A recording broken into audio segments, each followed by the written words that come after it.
Straw Hut Media. Hello on the Rockers. Don't rain on our parade. We are chatting with Broadway and regional musical theater stud, the man so tall and talented he needs 3 names, Stephen Mark Lukas, hot on the trail of his performance as Nick Arnstein in the Broadway National Tour Funny Girl, with my guest co-host, Broadway guru Michael Ferrera, and me, a guru of the bar of a Broadway show. That's what I'm at. Raise a glass, let the drinks begin. It's On the Rocks.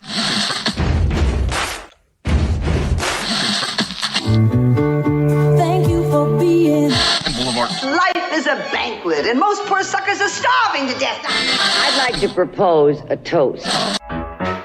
This is On the Rocks with Alexander, where I drink with your favorite celebrities as we talk about fashion, entertainment, pop culture, reality TV, and, well, that's about it. So pop a cork, lean back, and raise a glass to On the Rocks.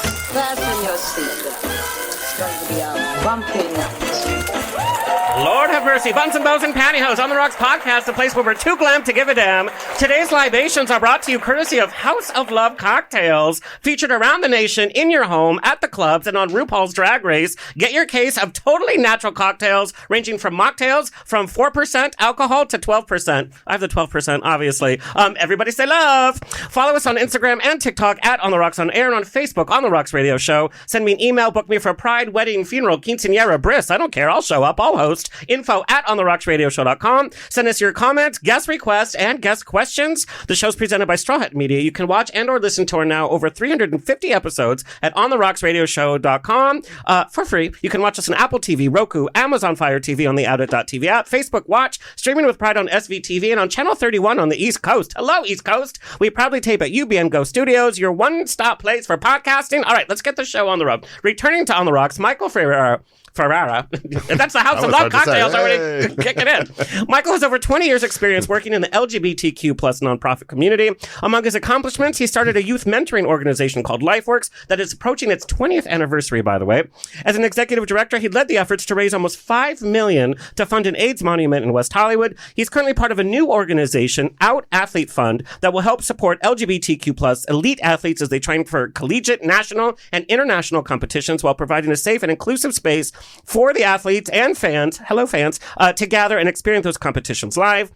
Michael had an early career in theater from the age of 7 and has continued his love and support for theater by keeping it central in both his personal and professional lives. He has seen just about every single Broadway show every year.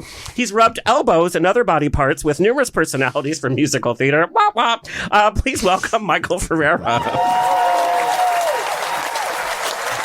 We were actually talking about that. There's some Broadway actors that have a little shine for you. Okay, I know you love all types of Broadway shows, classic, modern, jukebox musicals. You saw Funny Girl on Broadway with our girl, Lea Michele. You even got to go on stage. I think we have a picture of you on stage after the show. I was there with Hannah Waddington, actually, when she came to see Ramen Karimlo. Yeah, there we are.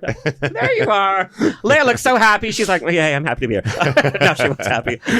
Besides name dropping on behalf of you, what did you love most about the production? What do you love about classic shows having their resurgence in theater today? Well, that's a particular story, right? Because that hadn't been done on Broadway since the original, since Barbara. Well, and so we have some intel. So Lainey Kazan was on the show, and Lainey Kazan was the understudy for Barbra Streisand. That's right. And there was so much friction between the two. Did you know that they went to high school together? Yeah. So they were in competition even in high school. Lainey took over one night that she knew she was going to take over. So Lainey Kazan's mom called all the press and they re-reviewed the show. And she wasn't supposed wasn't supposed to put the word out. Yeah. Barbara was mad. She was a little pissed. Yeah. Okay, back to you. Back to the question. Yeah. Well, I mean, I was a total gleek. So, I knew from the first time she sang Don't Rain on My Parade on Glee that she was meant to play that role. And so, I'm one of those people that I just knew that I was walking into the theater seeing a performance that I dreamed of seeing and I should be seeing. And it was fantastic. But then, everybody else in that show was great. I mean, Tova stole her scenes. She was fantastic. Ramin was great. It just it was not disappointing. And the energy that we sort of talked about it before that we came on, the energy in the theater was just beyond belief. And being in a Broadway theater, which is typically smaller anyway and more compact and intimate, you just can feel it. It was just explosive. You could tell everybody's waiting to stand up. They just wanted to give standing ovations. Well, I think, we're so excited about the new stuff coming on. There are a lot of movie musicals that we're going to talk about, like what the future of Broadway looks like. But I think there's a comfort in seeing a classic show that where you can sit and just enjoy it for everything that it's worth. And I love that younger generations are re-experiencing these classic shows. Yeah. You and I were raised on our parents' recordings of every... Yeah. And even they're doing the shows, like I've noticed that, because it's Bartlett Sher, right, that's been doing did a bunch of the Rodgers and Hammerstein. He did that great kind of King and I. He did South Pacific. And he actually, the actors that were playing the roles, it was the first time sometimes I saw actors playing age appropriate, for the roles. Yes. You're like, usually because, I saw Reba McEntire play Nellie Forbush at the Hollywood Bowl, and she's like 50, and, Nellie Forbush is like 20. So I saw that production. And it was great. Like nothing, perfect. Reba's and Brian great. Stokes Mitchell. Reba and Brian Stokes Mitchell, exactly. But like to have people that were the age of the characters, the Joe Cable the Joe Cable's got to be a young, strapping guy. And, we have our guest here, Joe Cable. It was great to have the respect given, to spend the money, to make a great production, to have full orchestras, it was just great. Those shows are amazing. Okay, we have a lot to talk about today, but real fast, I want to give you kudos. You have some good news regarding your nonprofit. Yeah. You're going to be going to France? What's happening? Yeah, well, so the piece of Out Athlete Fund, there's the piece where we're creating a fund so that we're funding athletes, so that we create equity, so that, we don't have an athlete that doesn't win the gold medal because their sled broke, which happened in Sochi. So we have that, but we're also doing this thing called Pride House, which is started in Europe. But they haven't really, Europe's different around nonprofits, like government funds, whatever, nonprofit stuff is going. It's not individual donations or corporate and stuff like that. So we tend to do things differently here when we do nonprofits. And they think more in terms of the education, sort of the serious part of it. But American nonprofits tend to think when we have events, they need to be fun. So our Pride Houses are going to be a lot more fun. But it was sort of our idea to mirror the Olympics and do official handovers. So we're going to travel to Paris.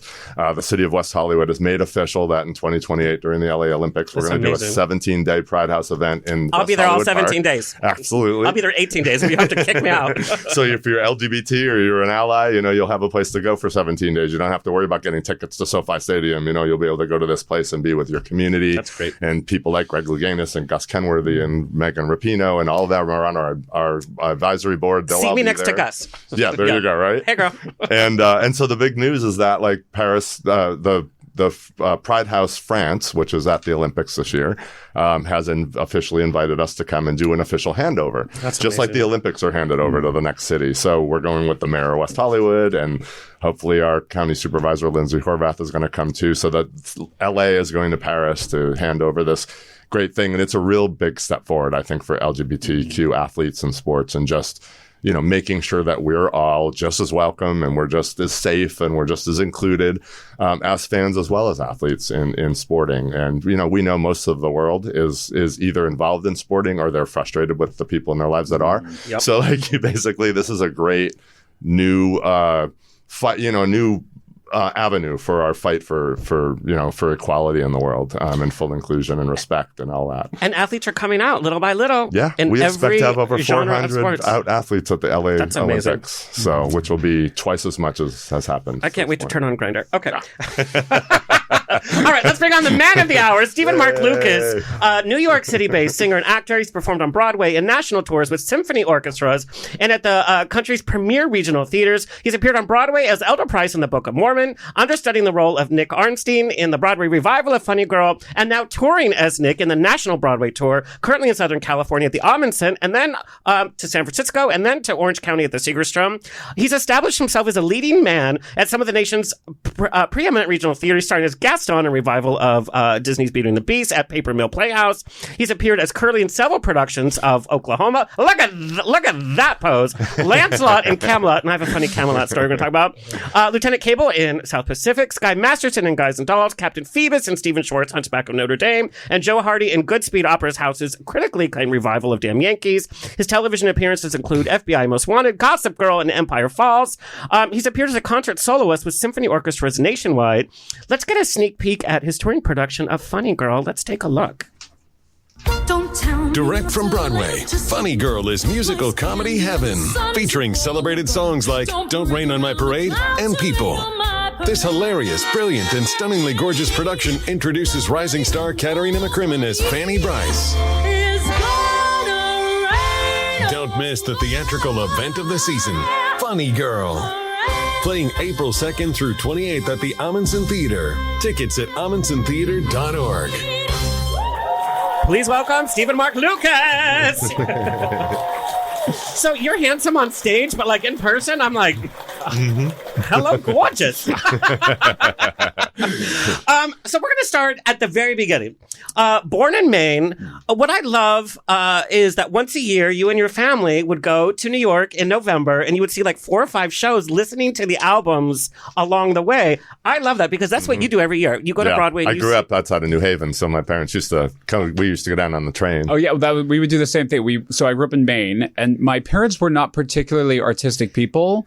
You know, my mom like sang a little bit in college or whatever, but my dad owned a business, and it always was just like so out of character for them that they would like, my dad would like run home with the 2 CD set to Les Mis and put it on in the car and we'd all sing along. And it was just like, it was very out of character for them, but they loved it. I love that. And, Phantom of the Opera was the first show I saw in London. We just talked about and at that time, like we had the cassette tape, like the 2 cassette tapes. We put it on in my dad's wood paneled minivan and, driving up to go skiing or whatever. And we would listen to these show tunes. And then, my dad would get the Wall Street Journal and like look in the paper to see what got the best reviews and then call Telecharge to get tickets 6 months ahead of time. And we'd have the tickets sitting on the kitchen counter, and look forward to and listen to the songs. Jekyll and Hyde. My dad still loves Jekyll and Hyde, Great show. So that was sort of my theatrical education from a young age, is just seeing how it kind of brought our family together. And, we would go every Veterans Day weekend. We would go to New York. We would pack in like 4 or 5 shows. That's so Showboat magical. was the first, the Hal Prince revival of Showboat was the first Broadway show I saw. Wow.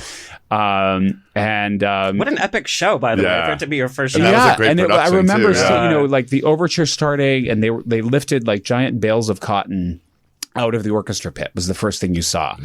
And it just transported me to this other world. And my sister, ended up being a lawyer. You know what I mean? So it was like, it was really a family thing, but it just, at some point, I just kind of caught on to it. And then, I got to high school and college and realized like, wow, this could be a job and I could do this, and it's been that way ever since. What was the first show that it really clicked, though? Like, other than appreciating, but the first show that you're like, I'm going to do that. I want to be on stage. That's a great question. I think, I saw Into the Woods. My dad brought home I'm dating myself. It was actually like the laser disc of Into the Woods that had been like put onto a VHS. And I think it was watching that. And like, I just loved I loved Joanna Gleason in that show and Bernadette Peters. And I remember, the Ben Wright who played Jack. I remember listening to Giants in the Sky. And at the time, I was young and I saw him do that. And I thought to myself, like, wow, I want to do that. And then I played Jack in high school twice. I went to 2 different high schools. So I played that role twice in high school. And it's still like, that's probably still, if you ask me, is probably still my favorite musical. Wow. Yeah. That's funny. Into the Woods was the first CD we ever bought in our household. My mom bought a CD player, and the first thing was Into the Woods, and it was the disc, and it had the little like booklet with the pictures and all that, and we would just listen to it over and over and over.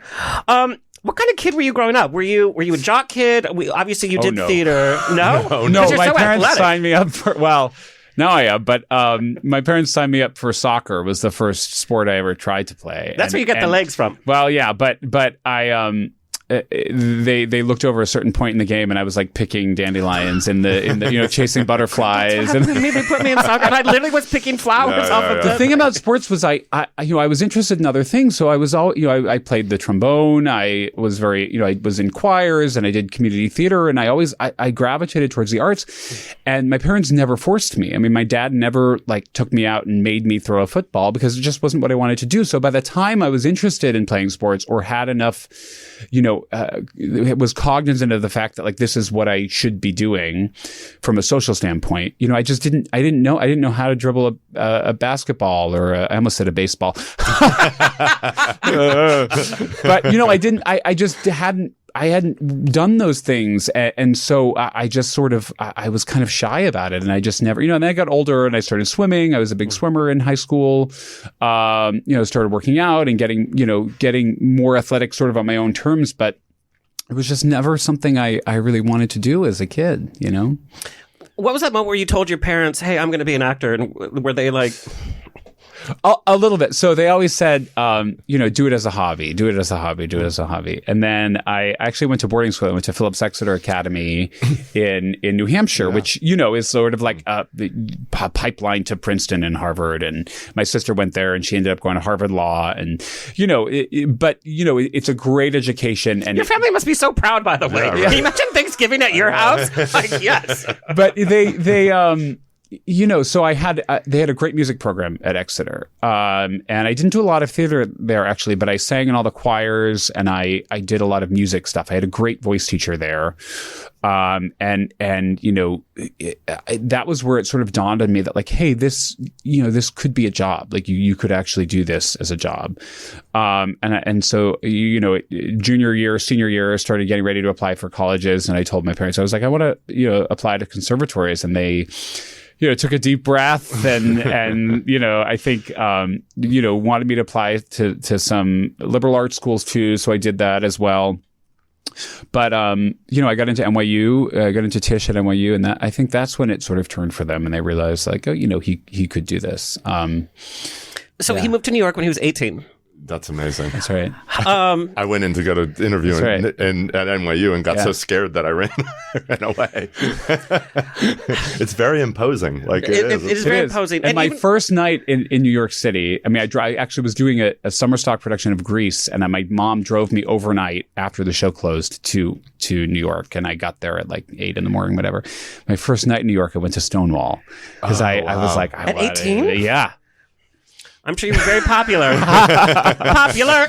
But I was like, you know what? I had come out in high school and had, it was very different being in a boarding school in New Hampshire. And I was like, all right, I'm here. This is it. Let's do this. Wow. That was fresh. Was it a little culture shock? I mean, you weren't that far coming from Maine, but was it a little culture shock getting used to the city and the community? In some ways, but I think that actually going to boarding school, it was like a mini college. Yeah. So in some ways I had kind of the college experience in high school. And then I felt like I had kind of done that. And so getting to New York, I kind of felt like I was ready for it. And it was just a totally different, NYU is like a totally different college experience because you're just all over the city. I was auditioning, I was taking classes uptown and, it was just a very different experience. So I think by the time I got there, I think I was hungry for it. So I have to know, being at Tisch, we can't all be a master at everything. What were your best classes? What were your worst classes? You're like, oh, I'm just not good at this. That's a great question. I think I always gravitated towards singing. So anything to do with music or singing, vocal performance. Dance was not my strong suit, and it was really because, and this is interesting. I could be a good dancer, I think, but the studios at NYU were so small, and I'm a big guy, and the classes were so crowded that I always felt like I was going to like hit somebody. They called me a danger dancer. I would like do one leap and like like 3 girls would jump out of the way. It was just like I just was sort of awkward about it, and I never really got into it the way that I would have liked to. But I also took a mask class once that was just like put on masks and you became different people, and it was like the full NYU experimental theater experience, which was great. I mean, in a lot of ways, we did a production of Hair at NYU where nobody had any hair. I don't know if you've ever heard about this. No, but we did a production of Hair where everybody was bald. We're on a budget. We're not going to have any hair in this production. This sounds very set in the future. It was everything was white. Nobody had hair. It was the most sort of NYU thing you could think of. But it was your great. teacher, Mr. Karp. Yeah, right. But that was hilarious. Let's do Equus, but no horses. Yeah, exactly. But it was like the thing about NYU, I think, is you're just exposed to everything going on in theater. It's not just about this is what makes you marketable on Broadway. Yeah. It really is. You get exposed to all that different stuff and different theater companies that are working and doing different things. And so it was a really like a very holistic education. It wasn't just about, getting the next Broadway show or whatever. I think in the long run, that was really good for me, We have a lot of entertainment people that listen to the show. So I always love to hear about the early professional audition horror stories. Oh, gosh. And you had this done is theater. great. So, but being like, a big fish and a smaller theater, but now you're like, this is a great story. I So when I graduated from college, Xanadu was on Broadway, and Cheyenne Jackson was, just in those shorts, thighs, that made me come out with those shorts. Oh my God, I had seen it like 4 times, and you guys have as the princess in Into the Woods extended for years. Make it happen. Yeah. So I had seen it, and I was like, wow, I could do that role, and so I auditioned for it. They were casting the tour at the time, and they were looking for an understudy. So went in, sang the songs, they loved me. Did the scenes, they loved me, and they were like, nothing to do now but the roller skating.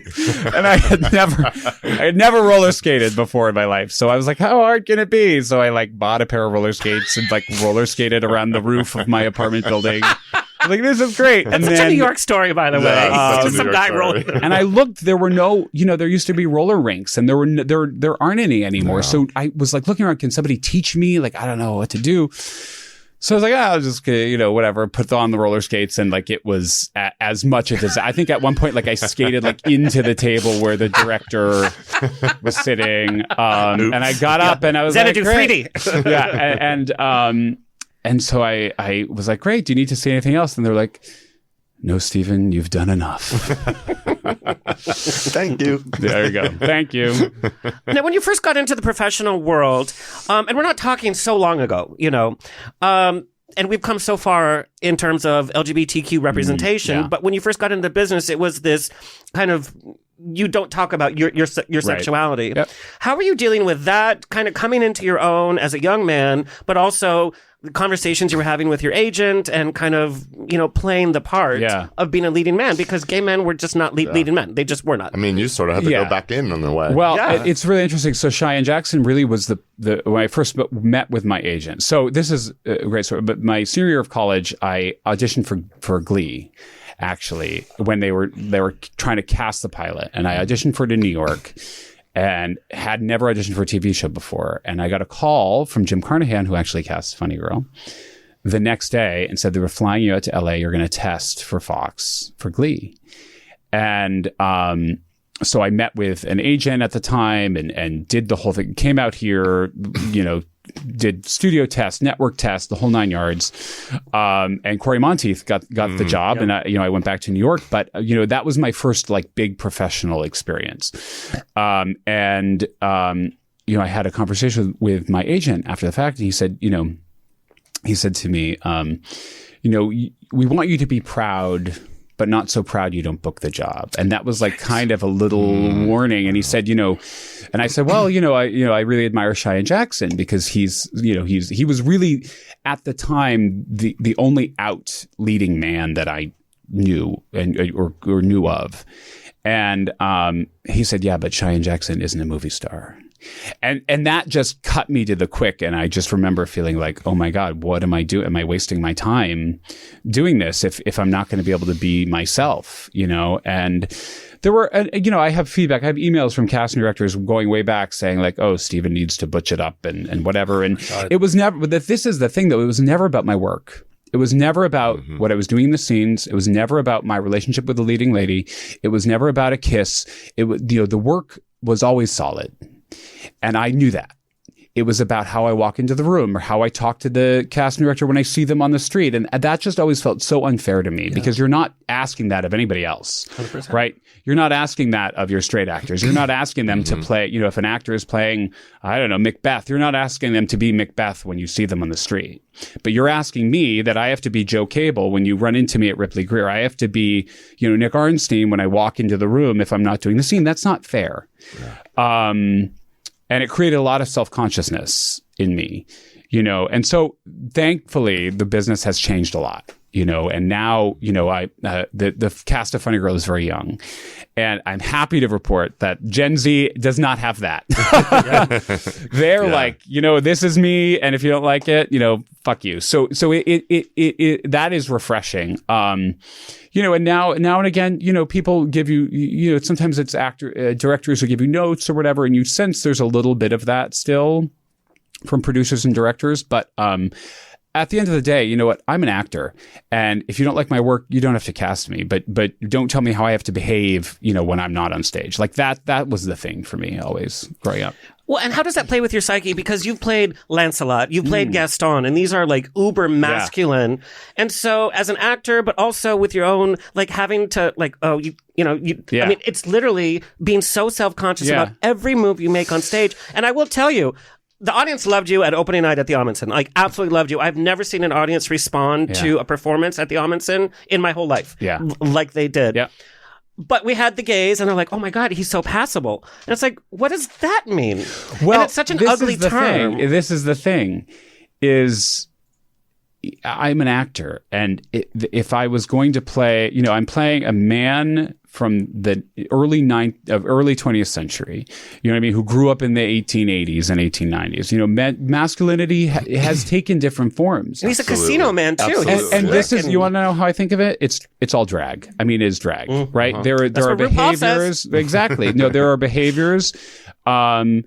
You wouldn't behave the way that men behaved in the 1790s, when people wore powdered wigs. I mean, that was different. And high heels. Men were the first people to wear high heels. So I think it's not really about pretending to be something you're not. It's about really inhabiting the character and saying, I think because of the way my stature and my height and everything, I do get cast in these sort of hyper masculine roles. Yeah. So it is a skill I've had to develop. I'm not going to lie. I mean, it is something that I've had to work on. But I think it just comes back to being true to the text, and looking at what. I'll also say that for Funny Girl, the idea of masculinity is baked into the show. I mean, that is really what is the undoing of this character of Nick Arnstein. 100%. He feels so emasculated. He feels so emasculated. So there is my own struggle with, am I, masculine enough for this, is really his struggle too. And that's what I found in Lancelot, in Gaston, even to some extent, that, the issue of masculinity in the world today is this question of even the men who are the most hypermasculine are worried that they're not man enough. Mm-hmm. I mean, that's why we have these laws against trans people. Yep. And that's because people are being held to this standard that they don't feel like is fair. So that is the story of these characters. And I think my goal with them is always to find the vulnerability and to find, what does this person not have figured out? So most, Fanny Bryce, most heroes in musicals start at a place of being insecure and become more secure as the story progresses.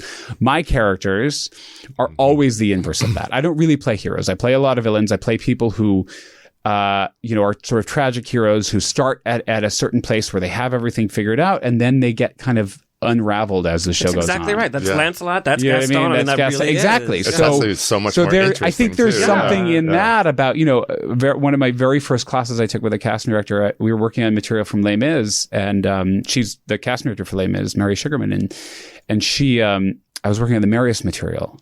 She said, "I don't think we were just talking about this too." She said, "I don't think you're a Marius. I think you're going to be a Javert someday." And I was like, "What?" She said, "Yeah, there's something very villainous about you." And I was like, I don't know what you mean. And now, there is, I think, I don't know if it's the pathos in my past from being told I'm not man enough or whatever, but that there's something really interesting about that for me to play with, that, you meet these people, they're at their most confident, and then as the story goes on, they become less so. And that, to me, where we end Funny Girl, Nick has nothing. Yeah. Mm-hmm. You know what I mean? Like, he really is stripped bare and has nothing. And so that's, I don't know, a much, like you said, a much more interesting journey to play. Yeah, totally. Yeah, absolutely. I can see that. That's a really interesting discussion. Yeah. Yeah. What I love what you do vocally on stage is, we see Nick and we have the powerful voice, your duet. There wasn't a dry eye in the house, and people cheered and cheered. I mean, the show literally had to pause while people were cheering. But what you did vocally with your higher tones, and when you went into that head voice, that was playing with that kind of feeling that we see behind the facade of Nick. Yeah. And it was so beautifully done, what you did vocally. And I think that kind of played with... And I hate talking about feminine versus masculine, because we all have these qualities in us, but it's that broken part of Nick that was able to come to terms with his feelings. And when you went into that head voice, it displayed itself so well. I mean, you see it in a lot. Ramin does it beautifully. You see it in The Phantom of the Opera. Do you have his text, by the way? Can we text him? I do, actually. So it's funny. So, we... you see that in a lot of those roles, that there's these moments of real fragility. And I think that's probably the most interesting part of it, When did you come out professionally? And, because I did research, I read some of your interviews, and a lot of the headlines said, openly gay actor. And it's well, we don't say openly straight. It's your name now. Funny girl. Yeah. Does that help or hinder LGBTQ representation to be labeled as openly gay in headlines? Well, again, I think it's only something they say about people who are trying to play a certain type of role, I think. That might not be true. I mean, there may, but it's interesting. I've never been cast in a gay role. I can't get cast as... You're not gay enough. Well, that's how I felt for years, was too gay to be straight, too straight to be gay. Yeah, that must be a weird place to be. It is, it's an interesting question. I mean, I think I just never tried to hide it. I really never, I just thought, I think from an early age, it's too much trouble. We talked about casting directors, and I had, remember one of my first pieces of feedback was, wore a tight t-shirt, looks like a Chelsea boy, needs to butch it up. And that just stuck in my head. And I think at that point I was like, you know what? Fine. If you don't want to cast me because of a t-shirt I wore, I mean, I don't have the energy emotionally to deal with that, So I don't think I ever really tried to hide it or anything. And also I'm a part of the generation that grew up before social media. So, I'm when Instagram and everything, I just kind of was like, this is my life. I'm very earnest with that part of my life. Gen Z is a little bit more they're a little more ironic about what they post and how they post it. And I'm part of that generation that was like, this is a picture of me and my fiance, and you can like it or not. You know what I mean? Yeah.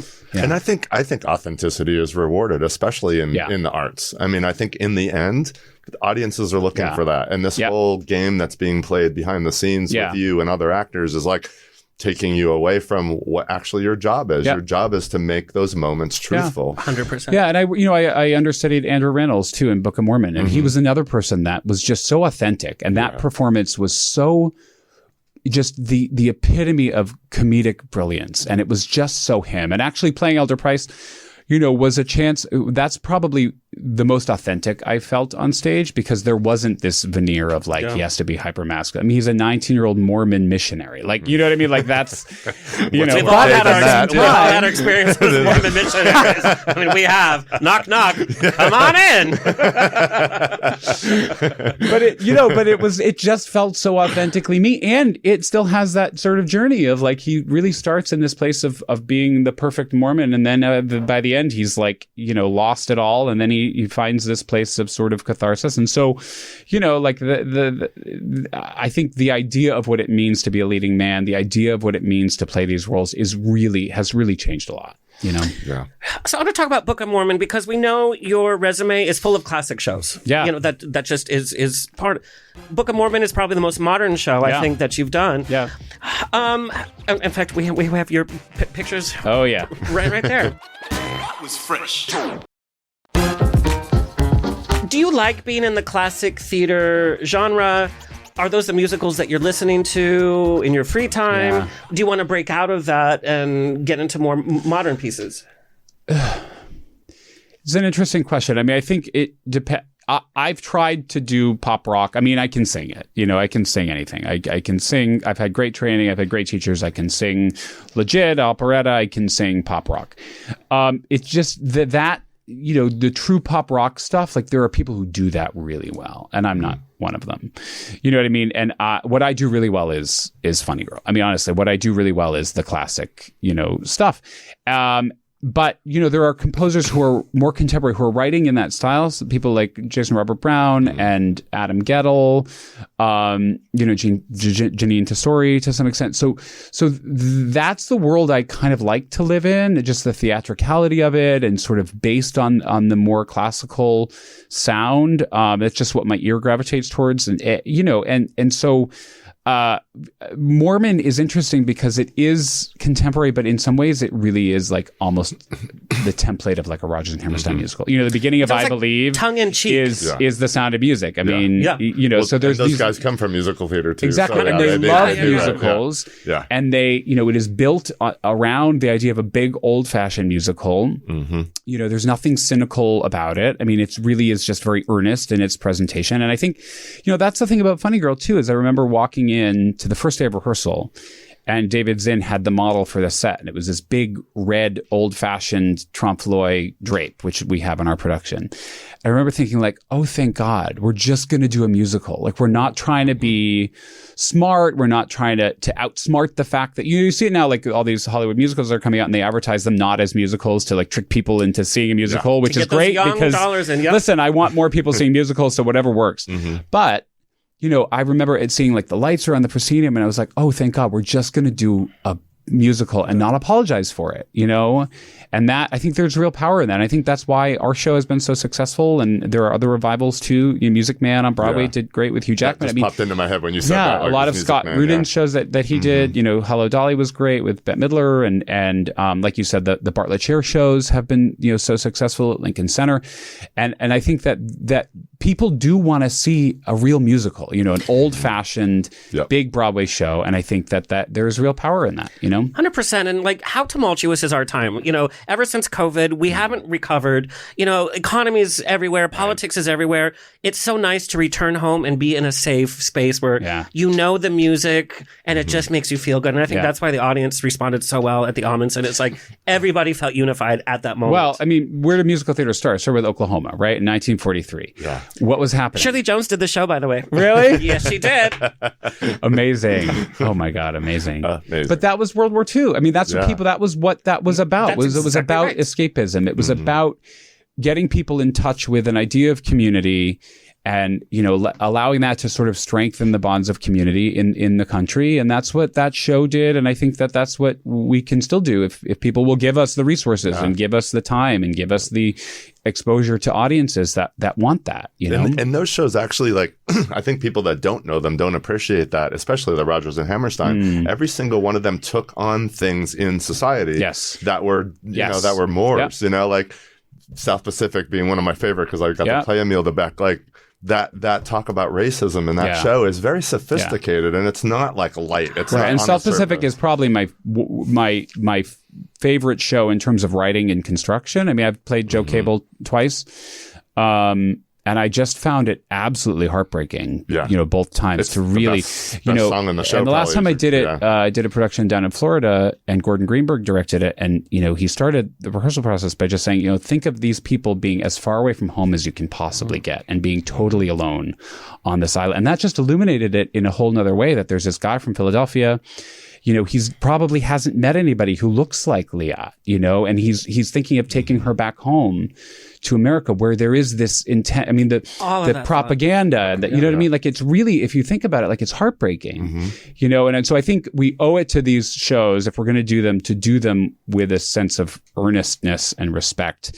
And not try to be cynical or clever about it, Well, like you said, we don't have to hit the audience over the head with anything. Right. And I know some productions, like you said, try to be very, shocking. And it's like, we get the message, And you're right. These themes are in, Oklahoma, Carousel, all of these themes. So I don't know, from an actor's standpoint, you have played some of the most iconic roles, and we use iconic so often, but truly, you have played iconic roles that we know. We know these cast recordings. We know that scratch on our parents' record or CDs or what have you. As an actor, when you get a role like this and you're like, okay, we know what the character is, but what's your creative process when you get a role and you're like, okay, this is my role now. Need to pay homage to what people expect, but I need to make it my own. And I mean, your whole resume is full of that. So what is your creative process? Well, I think in some ways, it's being aware of the trap of these roles. My acting teacher recently said to me, nobody really wants to see you on stage as anything other than yourself. Meaning that, of course, there are changes in the time period and the mannerisms and way people, but people, you're most successful when you are coming from a place of honesty to yourself.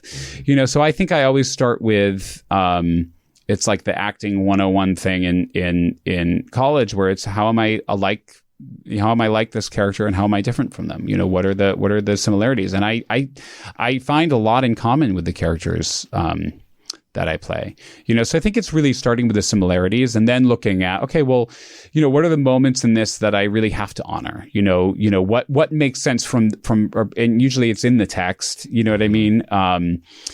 We're lucky with Funny Girl because people really haven't seen the musical. 100%. I've never seen it on stage. People have seen the movie, This was the first time I saw it. Omar Sharif in the movie is giving a very cinematic performance. Yes. And that wouldn't necessarily work on stage. So it's 100%. because it's so small and so focused, and he's just so magnetic on screen.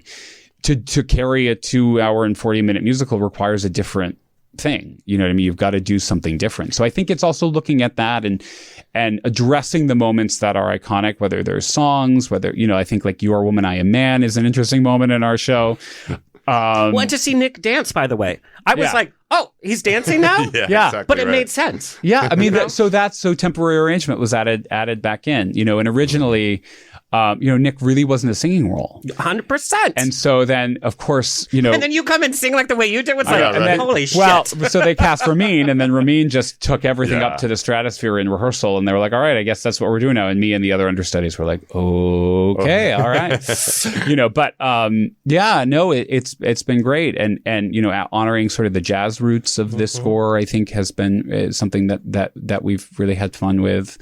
And just giving Nick more to do, and sort of trying to see him more as a human being, I think has been one of the goals of this production, honestly. Well, and, we know Fanny Brice is the performer, and Nick is a performer in his own right. Yeah. He's a shyster. He's just trying to make ends meet. He's the slick guy at the casino. Yeah. So to see him in a performance was the role that he Yeah. thought of himself in his mind, and it just made total sense. Totally. Total sense. Okay, we're going to talk about Funny Girl. We're going to talk about some of the themes. We're going to talk about you understudying. But before we get to that, you're in a 9-year relationship. You're engaged. Yeah. Looking at your resume, seeing that you've traveled and you've done regional theater, and now you're on the road for I don't know how long. How do you maintain a healthy relationship when you're gone all the time, or you're in rehearsal, or sometimes you're so exhausted you're like, not tonight, honey? That's a great question. I mean, we're figuring it out as we go. We've been really great. The first 6 months of this tour, we've had a lot of luck just in terms of lining up schedules, and now we're in a period where it's going to be a little bit longer because I'm on the West Coast, he's on the East Coast. He has my fiance Brian has a lot of engagements in the city. He teaches, he does various things. And so it's sort of, trying to do the best we can, I think, at any given moment with the time we have available, and just knowing too that we're both doing things that we're really passionate about and having respect for that. And, nobody's job is more important than anybody else's. And you know what I mean? That just like really trying to honor, the commitments we both have and respect that, I think, is the key. Because I think it can feel very much like, I'm on the road, I'm lonely, or I'm at home and I'm lonely. And it's just realizing that we're two different people. We have two different careers, and honoring that, I think, is the key. But also just we try to see each other every 3-4 weeks, and make that happen. That's like the perfect relationship for me, by the way. It's like, I don't need to see you every day. Like, what? And then, we've spent 2 weeks together. So we do have some breaks in the tour. We have, like when we had to go from the East Coast to the West Coast, we'll have a week where we get to go home, and so I took a vacation in February. So we've been really lucky, and I think we've had 9 years of relationship prior to this extended time away. So we've really had a chance to build a solid foundation, I think. But there has to be that level of trust too. I mean, I saw some of the chorus boys in your ensemble, and I was like, okay, play the trombone for me. I could be their dad. Girl. But people don't realize, and we've interviewed a number of people that are on tour. People don't realize that an actor's life on tour, even with all the media and the opening nights, and yes, you have your theater family. We know how important theater family is to us. Yeah. But it's still an isolating experience when you're going from city to city, because you're not able to build your roots for too long. Yep. And then you're off to the next. But you're kind of on your own too. And the thing, the first time I sat out and watched Funny Girl from the House in New York with Lea Michele, the moment that just got me was when she, all the sort of ghosts of her past go away and she's left alone at her dressing room table. And the way that it was lit on Broadway was so sort of stark, and it was just her looking in the mirror at the beginning of the show and then at the end of the show. And I thought to myself, like, that's really what this show is about, it's about the loneliness of being a performer, and how, because you do whatever, at half hour your dressing room door closes and it's you in your dressing room mirror, and that's it. You know what I mean? Or you go back to your hotel room after the show, and that's you're all you've got. And so I think that's something the show, I think Michael Mayer really did well in this production, is making it about the cost of a performing career. But I think that, it's important. Having a sense of community is really important. Finding your supports, sticking to a routine, with this role, I have to stay on my routine no Vocally, matter where I am. Yeah. I mean, I hydrate like a maniac. I go to the gym. I have to go to the gym 5 days a week. Because there's that rope scene, by the way. I'm surprised it hasn't gone viral yet. It's going to be viral. But there's a rope scene. That's worth the ticket price. Right away. It's like, hello, Nick Arnstein. Well, but I think, they asked me about it because on Broadway, they asked me, like, do you want to wear a tank top for it? And I was like, absolutely not.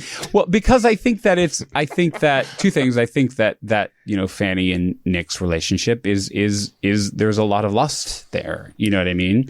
So we're going to talk about that because it's a classic show, but it brings up so many modern themes in terms of body issues, self-acceptance, what we're willing to do. Okay. Yeah. Okay.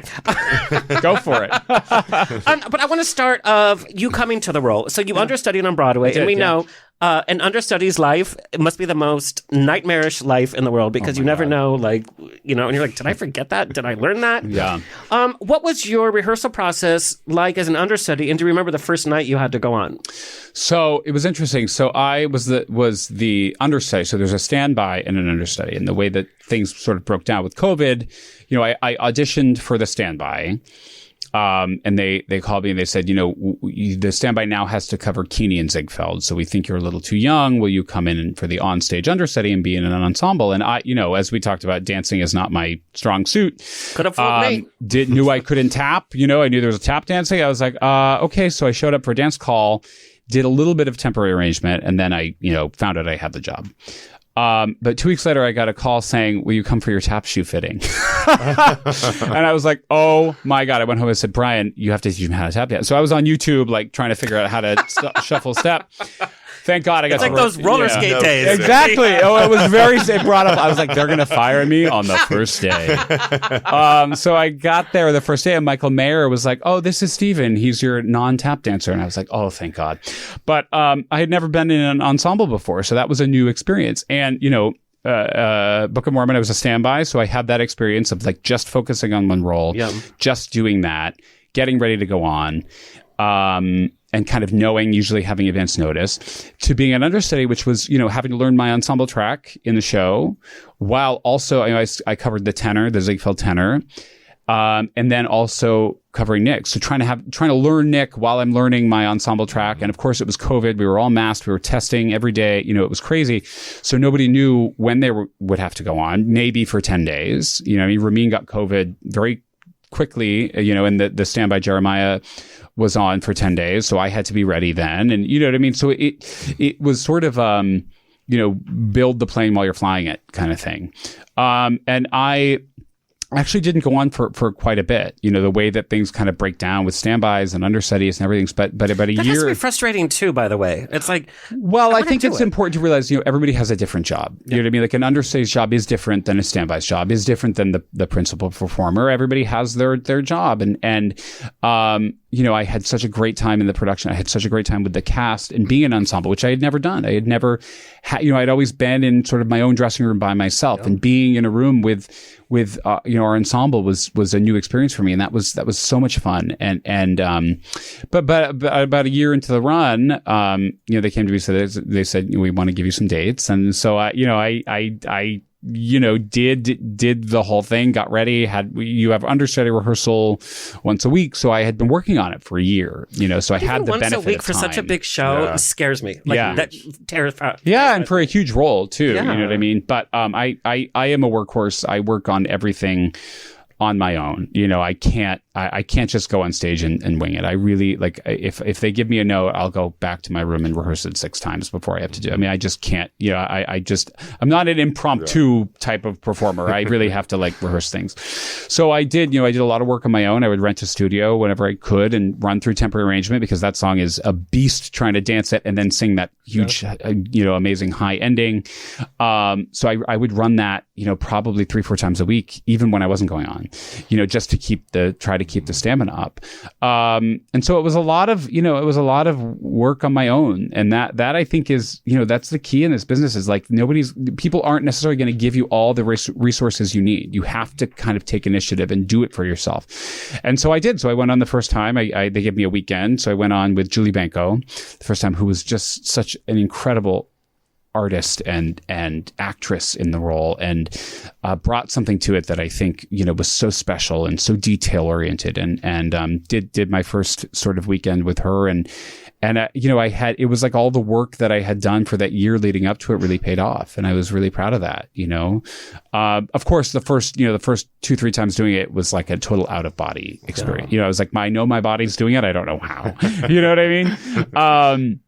And that's the thing about being an understudy, is you're always sort of shot out of a cannon. Your nervous system is always sort of haywire doing it. And so getting the chance to do it, in this production was a new experience, because it really, to take ownership of it and do it 8 times a week and learn it in a different way was a new experience. So then anyway, I got to go on, then a little bit later in the run with Leah Michele, which I was so intimidated by her. I was like, oh my God, she was so phenomenal in the role, and was so generous and warm and kind to everybody. But I was like, well, now I'm her co-star. I have a different responsibility to her. Am I going to be able to? And you can't put her on a pedestal when you have to. Right. And you have to match her energy and be with her, and also, not try not to get in her way, honestly. You know what I mean?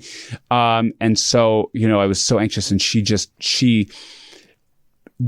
just took me in her hands and just delivered me to the audience with her. And it was a team effort. And that was probably one of the most meaningful experiences of my career, was just feeling how she just brought me center stage with her, and, really was like, this is our show together, even though she was the star, and that was just such an incredible experience.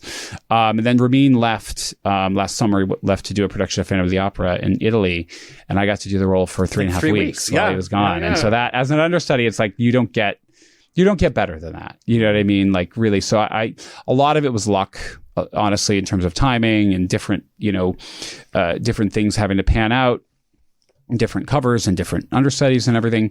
But it was really, just such a meaningful progression, I think, to start in the ensemble, to learn this role on my own, and then get to do it, for 3 weeks with Leah Michele was just, was a dream.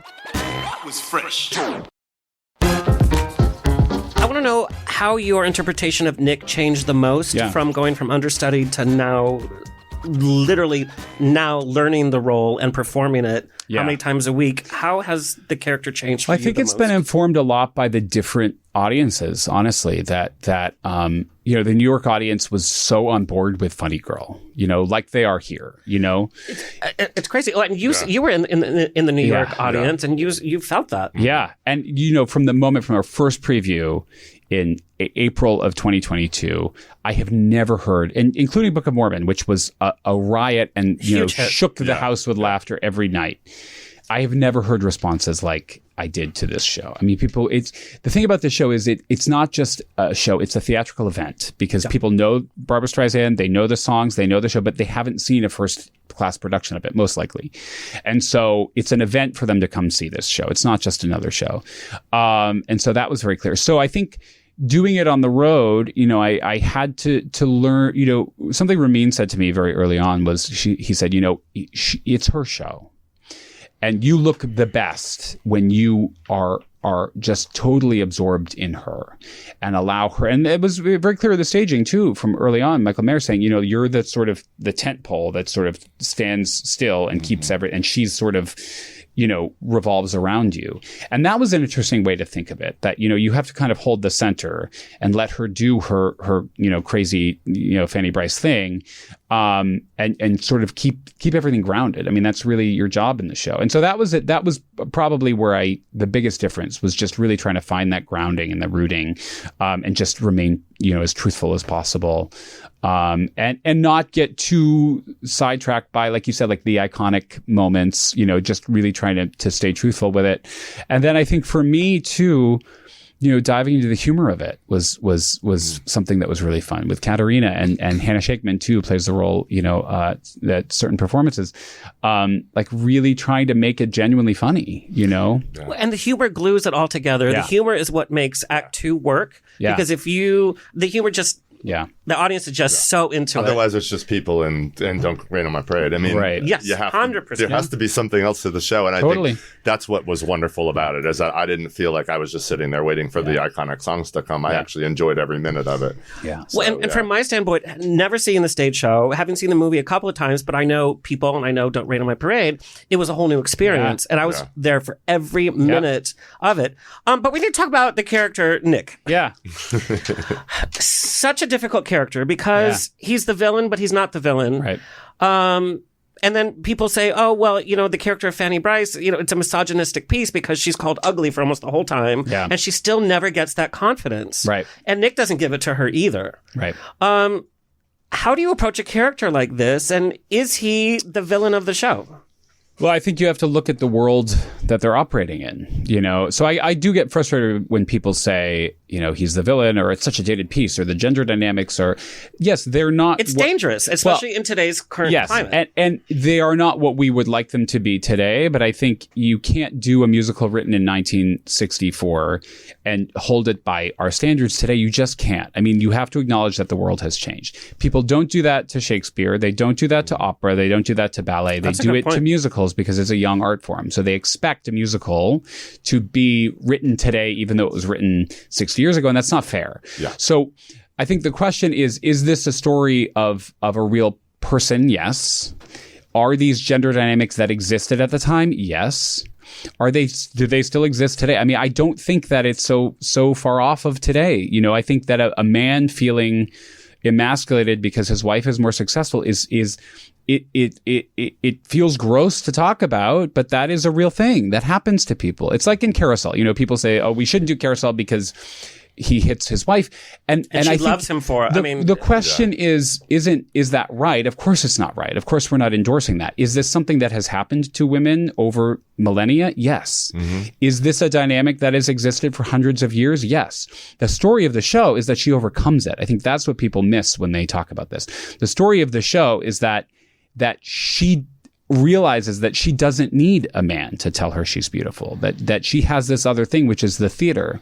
It's not her mom, it's not her best friend, it's not any of these other things. It's the theater that's going to you know, give her the life that she's always dreamed of. So in some ways, it's the opposite of the like Prince Charming fairy tale ending, and it's her taking responsibility for her life herself, which I think is what's so inspiring about it. In order to have that, you have to have this foil, which is Nick Arnstein, this guy that she thinks is going to give her all this and ultimately doesn't. I think that's the story of it. Yeah. There are moments that the audience gasped at some of the lines that you said because some of it was very biting because we fall in love with Fanny Bryce. We're supposed to. We fall in love with Nick because we're supposed to. That has to play with your psyche too. It's like... Oh, I love it. I love it. I love it. I love it. I love it because it means that people are invested in the story. Mm. Yeah. And it means that they're surprised. And I think that the second act, of this show can get so bogged down in sort of melodrama if you're not careful with it.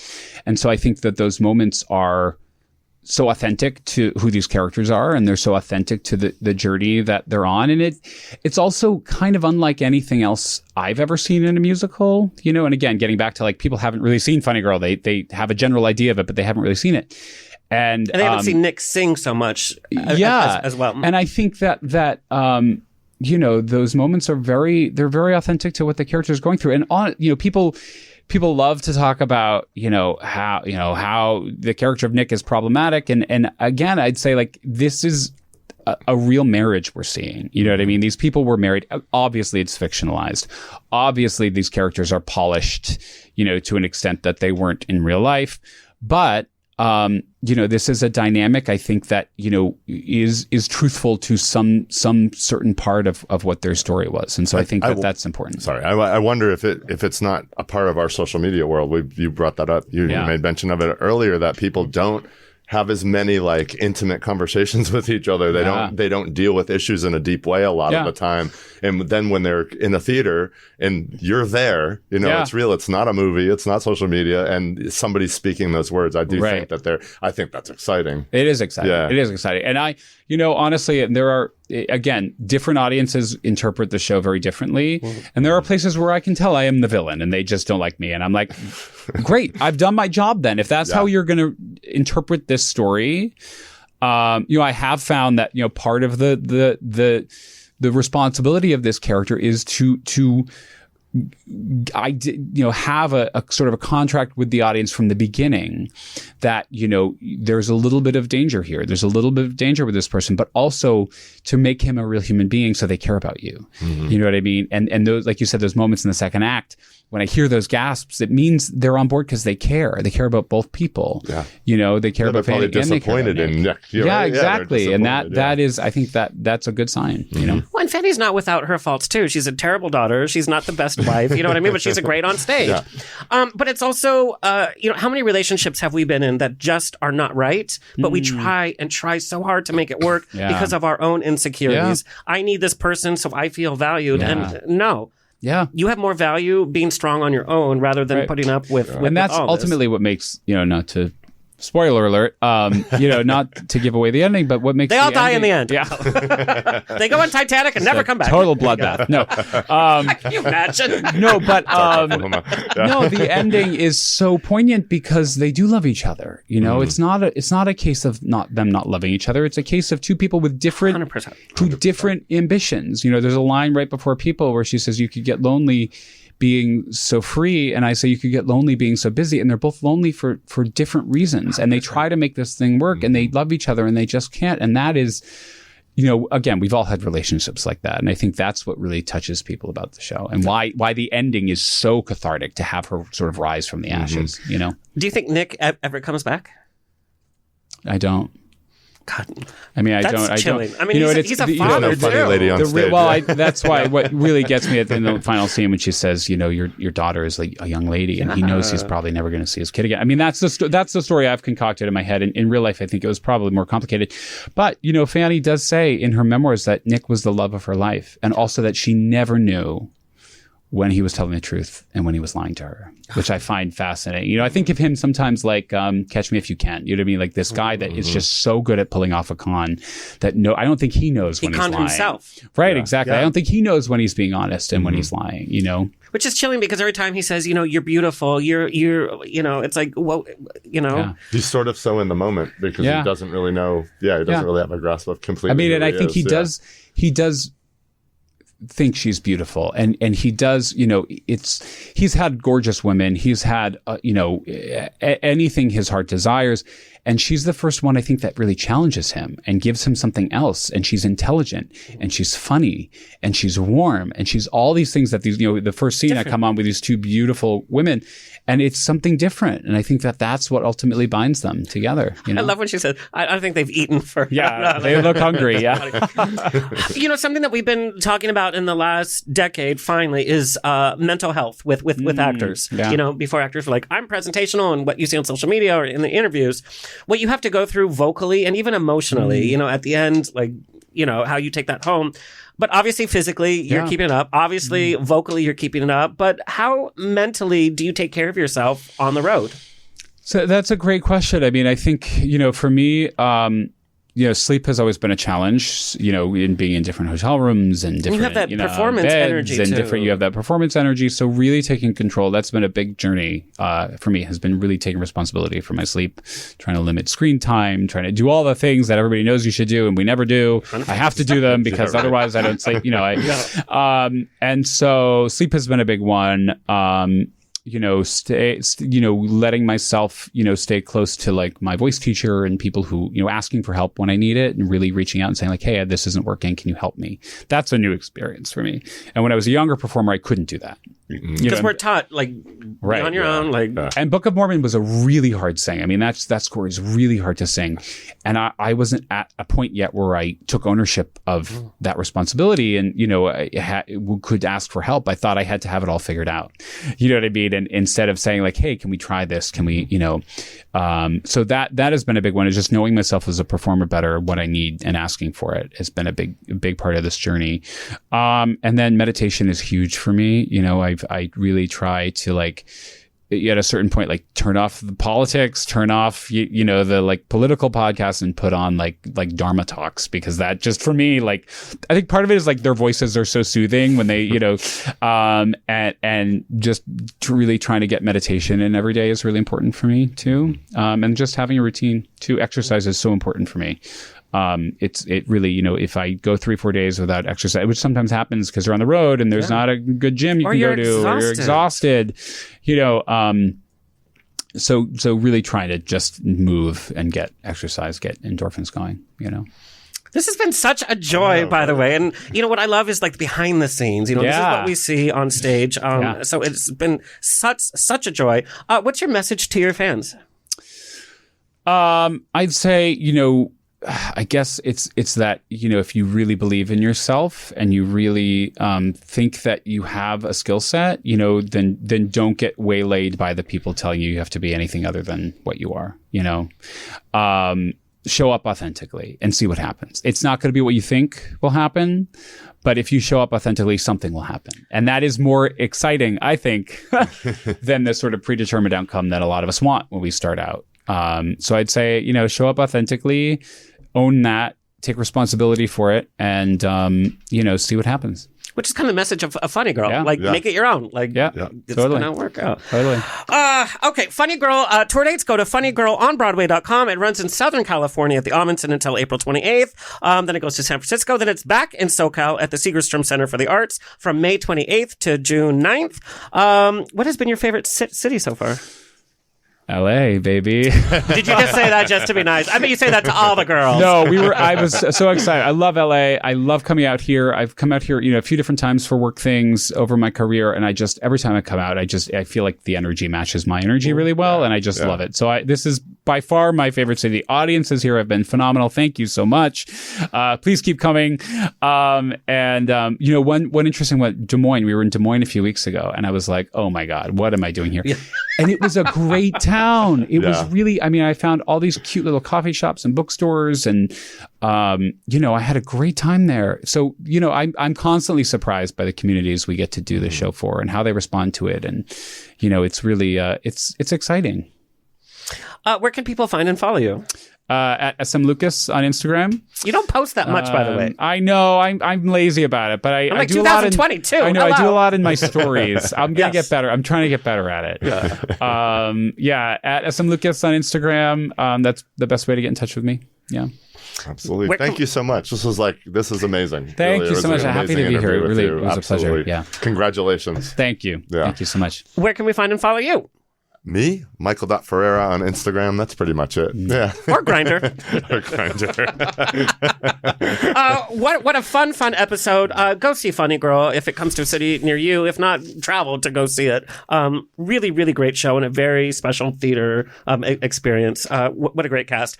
SoCal, I will be your baseball announcer for Drag Queen World Series game between the West Hollywood Cheerleaders and the Sisters of Perpetual Indulgence on Saturday, April 27th at 1 p.m. at Fairfax High School, hosted by Life Group LA, benefiting 3 nonprofits in the community. TV and theater personality Jay Rodriguez will be singing the national anthem, so I won't joke with him about that. Head to dragqueenworldseries.com for more info and to get your tickets. As always, it's always a grab bag of fun here every weekend on The Rocks. A big thank you to our engineer and station owner, Tony Sweet, our social media clip editor, Alexis Mendez. Thank you to House of Love Cocktails, by the way. Everybody say love. Please like, share, subscribe so we can continue bringing the show to you for free. Until next time, stay happy, stay healthy, stay sexy, and if you drink, stay tipsy. Woohoo! This has been another episode of On the Rocks. Tweet me and slide into my DMs on Twitter and Instagram at On the Rocks On Air. Find everything On the Rocks for free at OnTheRocksRadioshow.com. Subscribe, like, review, and share. Until next week, stay fabulous.